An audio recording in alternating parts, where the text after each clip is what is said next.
Baik pemirsa, kita lanjutkan dialog kita bagaimana maksud kami resiko perilaku seks di kalangan remaja atau seks bebas di kalangan remaja. Mas Haji, kita boleh tahu nggak ada angka nggak PKBI soal perilaku seks bebas di kalangan remaja yang sudah ada bisa? Memang secara nasional angka yang ada saat ini dari penelitian yang dilakukan Komisi Perlindungan Anak, 62,7% remaja kita ya, terutama putri itu tidak perawan lagi.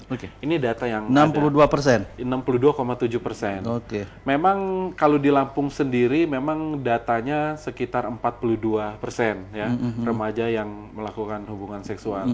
Ini lebih rendah di Bandar Lampung dibandingkan kota-kota lain seperti di Denpasar, itu bisa mencapai 80%. Kemudian Manado, kemudian juga di Jakarta, terutama Jawa Barat. Nah, Lampung memang 42%. Tapi angka ini akan bisa semakin meningkat. Karena selama ini belum ada upaya signifikan yang dilakukan oleh pemerintah ya untuk mencegah angka ini semakin meningkat. Ya kan? Misalnya pendidikan kesehatan reproduksi remaja. Karena memang di Bandar Lampung baru ada 1 sekolah yang menerapkan pendidikan kesehatan reproduksi remaja. Nah, kalau seandainya angka ini tidak diminimalisir, ini akan semakin berbahaya karena memang derasnya arus informasi, kemudian informasi-informasi yang salah ya, terutama tentang seksual yang bisa diakses remaja lewat internet, lewat cerita teman, ini yang bisa berbahaya. Baik.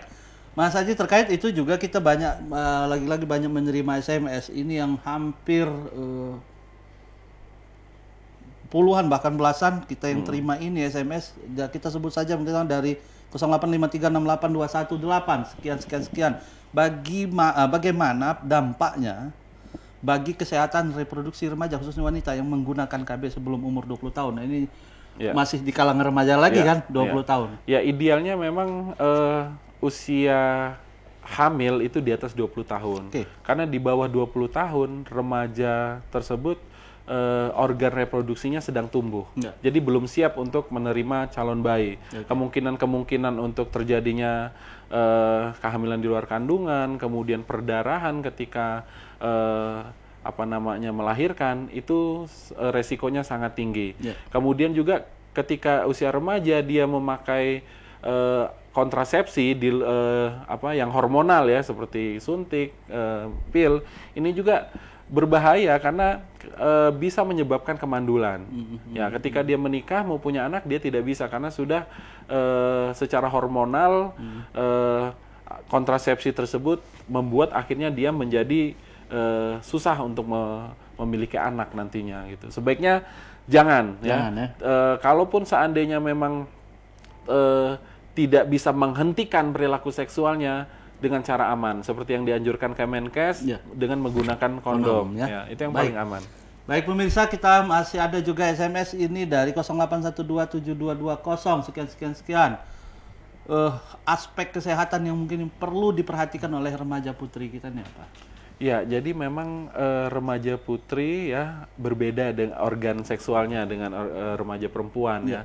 Kalau lelaki kan dia lebih kelihatan karena dia menjulang keluar. Kalau perempuan kan lebih masuk ke dalam. Jadi memang observasi secara rutin melihat misalnya apakah ada luka, kemudian apakah ada iritasi.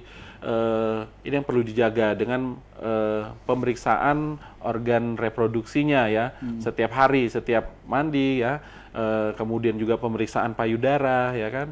Ini juga penting untuk mencegah terjadinya kanker ya. Kalau ada benjolan-benjolan ini segera diperiksakan. Kemudian PKBI juga ada layanan namanya Pap smear ya. Pap smear itu pemeriksaan gejala dari kanker serviks atau kanker rahim ya. Ini buat remaja atau ibu-ibu ya yang memang sudah melakukan aktivitas seksual, kemudian untuk mencegah terjadinya kanker perlu deteksi dini melalui Pap smear. Silahkan datang ke PKBI. Ya, berarti PKBI terbuka. Baik, terima kasih Pak Haji. Kita mau jeda dulu sejenak. Kita akan kembali lagi setelah pesan-pesan berikut ini.